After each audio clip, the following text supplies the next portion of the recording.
guys, so this is another one of those moves that I feel has kind of like been hovering out there in the ether for quite a while, and which I just never got around to learning the basic move itself, so I kind of fell behind on. But I finally got the basic part of it down, and I wanted to throw this out there as a tutorial for those of you guys who likewise are wrestling with it and are realizing that a lot of the kind of suggestions that you've been getting as to how to get this down, and this of course being the one-handed Superman, have met with little success in that regard.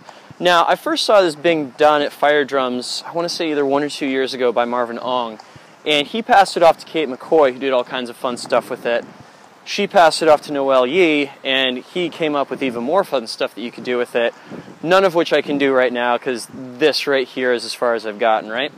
Let me take you through kind of some of the suggestions that I have been given in terms of how to learn this move, and I'll show you why they didn't quite work for me and what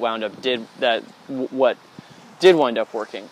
So the way I've most often seen this taught is you come from this place of doing what's essentially a 2-beat weave meteor style, and you want to pay very close attention to which poi is leading. You want it to be the end that's coming out of your thumbs. There's another end that's coming out of the heel of your hand, and that's like the following end, right?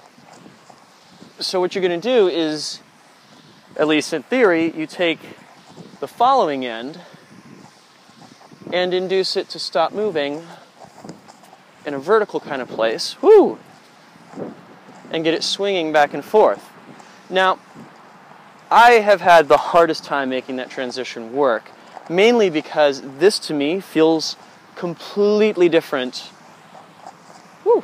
than this does. It feels different in terms of rhythm, it feels different in terms of the relationship of the two poi, and of course it feels completely different in terms of the speed. You have to slow down and vastly change what the two poi are doing in order to get into the Superman. And as you can see, even there, I'm having a hard time trying to get the heel side poi out of that vertical kind of place, right? Whew. The other problem I will sometimes have is that the thumb end poi will sometimes lose momentum as I'm going through it, and the two will tangle. Okay, so what's another way that you can approach getting into this? Well, to be honest with you, what I eventually found was the way that helped me get this down was to do this exercise right here. And that's to take the heel end poi and just have it do a pendulum back and forth. With the other hand, you're going to get a nice vertical 2-beat going, and you're going to find the timing wherein you can get the vertical one to kind of sneak past the pendulum one as it's up on the other side, right?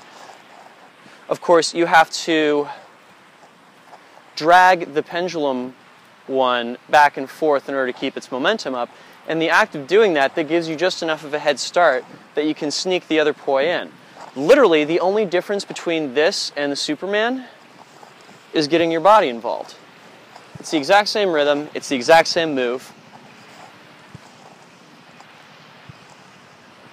And the thing that I find actually is that this now feels less like split time same direction like it would be in a chase move like this, and it feels more like the poi would be, say, going in opposites one-handed, which, as you can see, I still kind of suck at, which it's no surprise then that this one has been a tough one for me to learn. So, yeah, try that out, and, ooh, that hurt. See if it helps you as much as it did me. Of course, there's all kinds of other stuff you can do now in terms of switching up which is going to be the one going horizontal and which is going to be the one going vertical, which I don't know yet, but give me time on it. So, at the very least, I thought I would start us off with this. Thanks for watching. Have yourselves a great week, guys. Peace.